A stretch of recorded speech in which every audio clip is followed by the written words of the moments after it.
Hi అండి, అందరికీ నమస్కారం. వెల్కమ్ టు అవర్ ఛానల్ తెలుగువారి ముచ్చట్లు. ఈరోజు మనం చెప్పుకోబోయే కథ పేరు మాదా కవలం. రచయిత సి యమున గారు.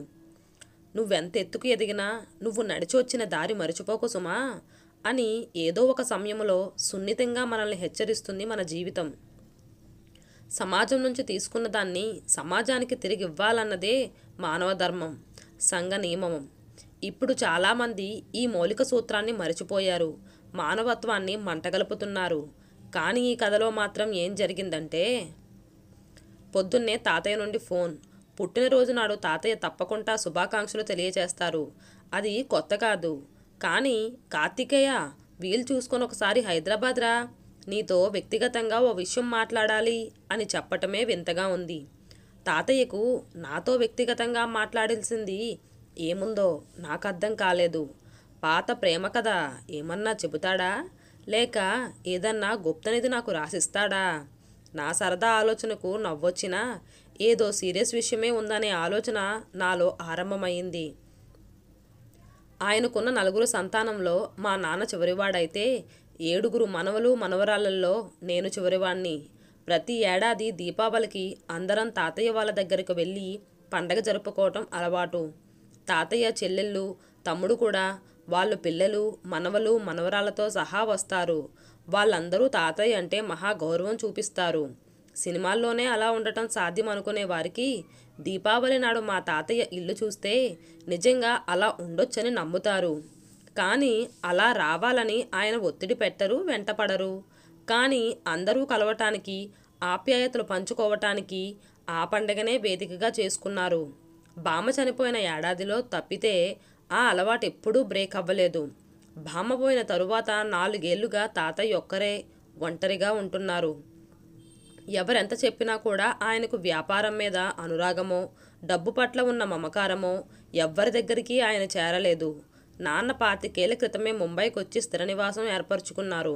మిగతా వాళ్ళందరూ హైదరాబాద్కి దగ్గరలోనే స్థిరపడడంతో తాతయ్యను తరచూ కలవటం వలన ఆయనతో చనువు కూడా ఎక్కువ. అలాంటిది మరి పర్సనల్ మ్యాటర్ అంటూ తాతయ్య నన్నే ఎందుకు పిలిచాడో అర్థం కావటం లేదు. 60 ఏళ్లుగా నడుపుతున్న పెద్ద పచారీ కొట్టుంది. చుట్టూతా సూపర్ మార్కెట్లు వచ్చినా ఆయన షాపులో రష్ తగ్గలేదు. తక్కువ ధరకు ఎక్కువ క్వాలిటీ ఉన్న సరుకు అమ్మటమే ముఖ్య కారణమని మా నాన్నతో సహా అందరూ చెప్పుకునే విషయం. ఆ షాప్లో ఇప్పుడు 4 పనివాళ్ళు పనిచేస్తున్నారు. హోమ్ డెలివరీ కూడా పెట్టడంతో ఎవరు ఆయన షాప్ని వదులుకోలేదు. బాగా సంపాదించాడు. డబ్బుల దగ్గర మట్టుకు చాలా నిక్కచ్చి మనిషి అని పేరు. తన 4 పిల్లలకు చదువులతో పాటు ఆస్తి కూడా బానే ఇచ్చాడు. ఎంత సంపాదించినా ఆనాటి ఇల్లు, కొట్టు రూపురేఖల్ని మట్టుకు మార్చలేదు. డాబా మీద మట్టుకు తన కోసం ఓ ప్రత్యేకమైన గది కట్టుకున్నాడు. దానిలో మొత్తం తన వ్యాపారానికి సంబంధించిన అకౌంట్ బుక్స్ ఉంటాయి. ఇప్పటికీ ఏ రోజు లెక్కలు ఆ రోజు చూసుకునేదే పడుకుంటాడు. సాయంకాలం వేళ ఇంటికి చేరిన నన్ను తాతయ్య ఆదరంగా ఆహ్వానించాడు. వంట మనిషిని పిలిచి నాకిష్టమైన వంటకాలు అడిగి తెలుసుకొని ఆమెకు ఆ లిస్టు చెప్పాడు. మా భోజనాలైన తరువాత డాబా మీదకు దారి తీశాడు తాతయ్య. నేడు సంవత్సర క్రితం చేరిన నా ఉద్యోగం గురించి కాసేపు తాతయ్య నాతో మాట్లాడాడు. నేను నీతో ఓ అంతరంగిక విషయం చెప్పబోతున్నాను. నీతో మాత్రమే, ఎందుకంటే నీకు ఓ బాధ్యత అప్పగించబోతున్నాను అన్నాడు. చెప్పబోయే విషయానికి ఆరంభంగా నాలో ఓ ఉత్సాహకత. చెప్పండి తాతయ్య అన్నాను. మాదక కవలం అంటే తెలుసా అన్నాడు. అయోమయంగా చూశాను. తెలియనట్టుగా అడ్డంగా తలూపాను. ఆ పదానికి అనుభవంతో కూడుకున్న అర్థం నాకు తెలుసు అన్నాడు ఏదో ట్రాన్స్లో ఉన్నట్లు. ఒక క్షణం ఆగి దీర్ఘంగా నిట్టూర్చి చెప్పటం మొదలుపెట్టారు. మాది మచిలీపట్నం దగ్గర ఓ చిన్న ఊరు. మా నాన్నకి మేము 3 సంతానం. ఏమైందో తెలియదు. ఉన్నట్టుండి నాన్న దేశాలు పట్టిపోయాడు. మతి భ్రమించిందని కొందరంటే, కాదు చిత్తం చలించి వీధి చివర చింతామణితో వెళ్ళిపోయాడని కొందరన్నారు. ఆ రెంటిలో కారణం ఏదైనా గాని ఆయనకు ఆ మతి భ్రమణ తగ్గిపోయి తిరిగొస్తే బాగుండునని అమ్మ అనుకుంది. ఆయన మతి భ్రమనో చిత్తచాంచల్యము తగ్గిందో లేదో తెలియదు గాని ఆయన మాత్రం ఇంటికి తిరిగి రాలేదు. విషయం మాకు పూర్తిగా అర్థం కాని వయసైనా ఆకలి గురించి మట్టుకు బాగానే అర్థమైంది. అమ్మ వంటలక్కయింది. ఓసారి ఎవరో పిలవగా పెద్ద పెద్ద వంటలు చేసే ఆవిడికి హెడ్ కుక్ పెళ్లి వంటలో చేతి కింద సాయంగా విజయవాడ వెళ్ళింది. అమ్మ పరిస్థితి తెలిసి ఆ చిన్న ఊరికన్నా ఇక్కడ ఎక్కువ అవకాశాలుంటాయి అని ఆవిడ సలహా ఇవ్వడంతో మమ్మల్ని తీసుకుని అమ్మ విజయవాడ వచ్చేసింది. మమ్మల్ని స్కూల్స్లో చేర్పించింది. మేము ఎదుగుతున్న కొద్దీ మాకు లోటు లేకుండా కడుపు నింపే శక్తి స్వతహాగా బలహీనురాలైన ఆమె శరీరంలో సన్నగిల్లటం ఆరంభమైంది. ఆమెకు వేరే మార్గం లేక నాకు నా తమ్ముడికి ఓ మార్గం చెప్పింది. ఆడపిల్ల కనుక చెల్లెలికి మట్టుకు ఆ పని చెప్పలేదు. పొద్దున్న రాత్రి మిగిలిన అడుగు బొడుగు తినేసి స్కూల్కి వెళ్ళిపోయేవాళ్ళం. మాకు మధ్యాహ్నం 1 గంట నుండి 2 దాకా అన్నం తినటానికి విరామ సమయం. బెల్ కొట్టగానే నేను తమ్ముడు గిన్నె పట్టుకొని అమ్మా ఆకలి, మాదా కావాలం తల్లి అని వీధుల్లో తిరిగేవాళ్ళం. ఓ రోజు వేసిన వాళ్ళు మరో రోజు వేసేవాళ్ళు కాదు. కొంతమంది విసుక్కునేవాళ్ళు. రోజు మేము వెళ్ళే సమయానికి ఒక ఆవిడ వీధి మీదకి ఉన్న తన ఒక్కగానొక్క గదిలోకి కిటికీ పక్కన మంచం వేసుకొని అలసిపోయేదేమో కునుకు తీస్తూ ఉండేది. మా గొంతుకులకు ఆవిడ చిటుక్కున లేచేది. కానీ విసుక్కోకుండా ఏదో ఒకటి పెట్టేది. కనీసం పండన్నా ఇచ్చేది. కొద్ది రోజుల తరువాత ఏమిటి నాన్న, మీరెవరు, ఎక్కడుంటారు అంటూ పలకరించింది. నాన్న వదిలేసి వెళ్ళిపోయి అమ్మ వంట మనిషిగా మారిన తరువాత అందరూ మమ్మల్ని దూరంగా పెట్టినవారే గాని అలా ప్రేమగా పలకరించిన వారే లేరు. తాతయ్య కంఠం గద్గదమైంది. 2 చేతులు ఎత్తి ఆమెను తలుచుకొని అనుకుంటూ గాలిలో దండం పెట్టాడు. కాస్త నీళ్లు తాగి తేరుకొని తిరిగి చెప్పటం మొదలెట్టాడు. ఆ గొంతులోని మాధవనానికి మనసు మెత్తనైపోయింది. కొత్త ఆవిడను కూడా చూడకుండా మా కథ చెప్పాము. విన్న ఆవిడ కళ్ళ నిండా దయ. 4 అరటిపళ్ళు మా చేతిలో పెట్టింది. 10 రోజుల తరువాత మా అమ్మను తీసుకురమ్మని చెప్పింది. మా అమ్మతో మాట్లాడి తనకు తెలిసిన వారి ఇళ్లల్లో నాకు నా తమ్ముడికి వారాలు కుదిర్చింది. ఒక్కొక్క రోజు ఒక్కొక్కరి ఇల్లు చొప్పున వారం రోజులకి భోజనం ఏర్పాట్లు చేసింది. వారం అయిన తరువాత మరలా మొదటి ఇంట్లో భోజనం మొదలవుతుందన్నమాట. అనుకోకుండా హైదరాబాద్ నుండి అమ్మకు వచ్చిన ఉత్తరంతో జీవితం ఓ కొత్త మలుపు తిరిగింది. అమ్మా, నేను మీ నాన్నకు సవతి అక్కయ్యను. అంటే నీకు మేనత్తనవుతాను. మా నాన్న మొదటి భార్య చనిపోవటంతో మళ్ళీ పెళ్లి చేసుకున్నారు. మా అమ్మమ్మ వాళ్ళు నన్ను వాళ్ళతో తీసుకెళ్ళిపోయి పెంచి పెద్ద చేసి పెళ్లి చేశారు. దురదృష్టవశాత్తు నాకు పిల్లలు కలగలేదు. మీ మావయ్య 2 ఏళ్ల క్రితం చనిపోయారు. వయసు పైబడి ఒంటరి జీవితం గడపటం దుర్లభంగా ఉంది. ఆ మధ్య ఓ పెళ్లికి బందరు వెళ్ళాను. వచ్చిన బంధువులందరూ ఒక చోట చేరి చుట్టరికాలు తిరిగేస్తుంటే అదే పెళ్లికొచ్చిన మీ నాన్న నాకు అన్నయ్య అవుతాడని తెలిసింది. రక్త సంబంధం కదా. మీ నాన్న నేను ఒకరి కష్టాల సుఖాలు ఒకరితో పంచుకున్నాము. మీ నాన్న నీ జీవితం గురించి చెప్పి ఎంతో బాధపడ్డాడు. నీకు సహాయం చేయలేని తన ఆర్థిక పరిస్థితికి వ్యధ చెందాడు. అవన్నీ విన్న తరువాత నాకు ఆలోచన వచ్చింది. మీరు బయలుదేరి భాగ్యనగరానికి వచ్చి నాకు కడదాకా తోడుగా నిలబడండి. నాకున్న కొద్దిపాటి ఆస్తి మీకు రాసిస్తాను అనేదే ఆ ఉత్తరం సారాంశం. అమ్మకు ఎవరిని సంప్రదించాలో తెలియలేదనుకుంటాను. పరిస్థితుల వలన నాలో వచ్చిన పరిణితి ముందు నా 15 ఏళ్ల వయసు అడ్డు రాలేదేమో. నన్నే సలహా అడిగింది. ఆ ముందు రోజే ఆ సంగతంతా తెలిసిన తోటి పిల్లలు ఇదివరకు మాదా కావలం అబ్బాయి, ఇప్పుడు వారాల అబ్బాయి అని గేలి చేయటంతో బాధతో గిలగిల్లాడుతున్న నాకు అది సువర్ణ అవకాశంగా అనిపించింది. మా గురించి ఎవ్వరికీ తెలియని దూర ప్రాంతానికి వెళ్ళి బ్రతకటం ఆకర్షణీయంగా అనిపించింది. అందుకనే హైదరాబాద్ వెళ్ళిపోదామని అమ్మని ప్రోత్సహించాను.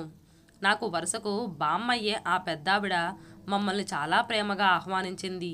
మమ్మల్ని స్కూల్లో చేర్పించడానికి డబ్బులు కూడా అమ్మ చేతిలో పెట్టింది. అమ్మ ఆవిడికి కూతురే అయ్యింది. ఆ పెద్దావిడికి ఉన్న 4-5 ఇంటి ముందు వీధి మీదకున్న పెద్ద వరండాలో పచారీ కొట్టుంది. మీ తాతగారు చనిపోయిన తరువాత అది అంతంత మాత్రం నడుస్తుంది. దానికి కారణం పట్టించుకునే వాళ్ళు లేక కొంత, ఆయన మరణంతో పాటు పనివాళ్లలో నశించిన నిజాయితీ మరికొంత అని చెప్పింది. తమ్ముణ్ణి చెల్లెల్ని స్కూల్లో చేర్పించాను. నాకెందుకో దృష్టి ఆ పచారీ కొట్టు మీద పడింది. అమ్మ నన్ను స్కూల్లో చేరమన్నా నాకు చేరబుద్ధి కాలేదు. షాప్లో పనిచేసే 2 పనివాళ్లకు నేను చేతి కింద పిల్లాడిగా చేరాను. మెల్లగా పని నేర్చుకున్నాను. ఆ తరువాత యజమానిగా మారి యజమాన్యాన్ని నా చేతిలోకి తీసుకున్నాను. దానికి అభివృద్ధిలోకి తెచ్చి ఆ వరండాను పెద్ద షాపుగా మార్చాను. కన్న కూతురిలాగా చూసుకుంటున్న అమ్మ, అయచితంగా లభించిన మనవలు మనవరాళ్ళు, 4 ఏళ్లలోనే అభివృద్ధి చెందిన షాపు చూసి సంతృప్తిగా కన్ను మూసింది ఆ పెద్దావిడ. చిన్నతనంలో మాదా కావలం అని అడుక్కుంటే ఓ తల్లి ఏర్పరిచిన మార్గం, ఆ తరువాత బామ్మ అందించిన సాయం, ఆమె ఇచ్చిన దీవెనతో నేను, నా తోడబుట్టిన వాళ్ళం పిల్లా పాపలతో ఈనాడు ఆనందంగా జీవితాన్ని సాగిస్తున్నాం. కానీ ఈ మధ్య నా మనసులో ఏదో అసంతృప్తి బయలుదేరింది. అది పోవాలంటే దానికి నీ సాయం కావాలి. ఆనాడు మేము మాదా కావలం అంటూ అడుక్కున్న విషయం ఎవరికీ తెలియకూడదని దూరంగా వచ్చాను. దాన్ని మా మనసుల్లోనే పాతిపెట్టాము. కానీ దానితో పాటు ముఖ్యమైనది కూడా మనసులోనే అణిచివేశాను. ఇప్పుడు దానిని పునరుద్ధరించుకోవాలి. అంతలోనే మొబైల్ మ్రోగటంతో తాతయ్య చెప్పేది ఆపేసి, నా బాల్యమిత్రుడు శ్రీను అమెరికా నుండి చేస్తున్నాడు. ఒక్క క్షణం కార్తికేయ అంటూ ఫోన్లో మాట్లాడటం మొదలెట్టాడు. ఏమై ఉంటుంది ఆ విషయం? తాతయ్య ఏం పునరుద్ధరించుకోవాలనుకుంటున్నాడు? ఆ ఊరితో బంధమా? విజయవాడ తీసుకెళ్ళమంటాడా? ఈ వయసులో కూడా తాతయ్య ఫిట్గానే ఉన్నాడు. తీసుకెళ్ళటం నాకు అంత కష్టం కాదు. కొంపదీసి ఆ రోజు ఆ వారాలు ఏర్పాటు చేసిన ఆమెను వెతికి పట్టుకోవాలంటాడా? అదైతే చచ్చానే. నేను చావటం సరే, ఆవిడ జీవించే ఉందా? అలా ఊహిస్తూనే లేచి నా పక్క మీదకు చేరాను. మరునాడు ఉదయం బ్రేక్ఫాస్ట్ కోసం డైనింగ్ టేబుల్ దగ్గరకు వచ్చిన నన్ను చూసి, ఏంటి మనవడా, ముసలోణ్ణి నాకన్నా ముందే నిద్రపోయావు అన్నాడు నవ్వుతూ. నేను నవ్వేశాను. నీ జీవితంలో 30% అనాథాశ్రమాలకి, పేద పిల్లలకి చదువులంటూ సహాయ కార్యక్రమాలకు వినియోగిస్తావట కదా. నీతో పాటు తోటి ఉద్యోగస్తులను కూడా ప్రోత్సహిస్తావట. ఆ మధ్య ఫోన్లో మీ నాన్న చెప్పాడు. అప్పుడు అర్థమైంది ఈయన నన్నెందుకు రమ్మన్నాడో. నేను చేసే సహాయ కార్యక్రమాలు చూసి అమ్మా నాన్న డబ్బులు చెట్లు కాస్తున్నాయా అని చాలాసార్లు కోప్పడ్డారు. నేను వినలేదు. ఇక లాభం లేదనుకొని ఈయనను రెచ్చగొట్టి నాకు క్లాస్ పీకించాలని ప్లాన్ చేసుంటున్నారు. నా ఆలోచనలను బ్రేక్ చేస్తూ, ఇంత సుఖంగా ఉన్న నాకు లోపల ఎక్కడో తెలియని అశాంతి బయలుదేరింది. దానికి నువ్వే కారణం అన్నాడు నవ్వుతూ. ఏంటి తాతయ్య, అమ్మా నాన్నకు తోడు మీరు కూడానా? సంఘం నుండి మనం పుచ్చుకోవటమే గాని తిరిగి ఇవ్వాల్సిన బాధ్యత మనకు లేదా? తీవ్రంగానే ప్రశ్నించాను. తొందరపడకు, శాంతించు మనవడా. కఠిన పేదరికంతో డబ్బు పట్ల అతి జాగ్రత్త పట్టుకుంది. డబ్బు సంపాదించటమే గాని దాన ధర్మాల గురించి నాకు ఆలోచనే లేదు. మనం సహాయం అందుకోవటమే కాదు, సహాయం అందించడం కూడా మన బాధ్యతే అనే ఒక ఉత్తమమైన స్ఫూర్తిని ఇన్నేళ్లకు నీ చేతల ద్వారా నాకు తెలియజేశావు అన్నాడు. తాతయ్య వంక విభ్రమంగా చూశాను. మాదా కావలం ఎత్తుకొని బతికిన పిల్లాడిగా, వారాల అబ్బాయిగా గడిపిన జీవితాన్ని మరుగునపరచటానికి అనుకోని అవకాశాన్ని అందిపుచ్చుకొని దూరంగా వచ్చేశాను. కానీ ఈనాడు నువ్వు చేస్తున్న పనులతో ఆనాటి జీవితంలో నేను చవిచూసిన మానవత్వాన్ని మరిచిపోయి ఎంత తప్పు చేశానో అర్థమైంది. ఎందుకు తాతయ్య అంత మాట అంటున్నారు అన్న నా మాటలు పట్టించుకోకుండా తాతయ్య తన మాటలు కొనసాగించాడు. గచ్చిబౌలిలో 40 ఏళ్ల క్రితం 1000 గజాల స్థలం కొన్నాను. ఇప్పుడు దాని విలువ కొన్ని కోట్లల్లో ఉంటుంది. దానిని నీకు రాసిస్తాను. నువ్వది అమ్ముతావో లేదా దానిలోనే మంచి పని కోసం ఏదన్నా ఒక భవంతి కడతావో నీ ఇష్టం. పూర్తి హక్కులు, ఆ బాధ్యత నీకే అప్పగిస్తున్నాను. మనశ్శాంతితో, సంతృప్తితో అలా నా జీవితాన్ని ముగించని అన్నాడు తాతయ్య. తాతయ్య మనసు, నా భవిష్యత్తు లక్ష్యం కళ్ళ ముందు స్పష్టంగా కనబడ్డాయి. తప్పకుండా చేద్దాం తాతయ్య అంటూ మాటిచ్చాను.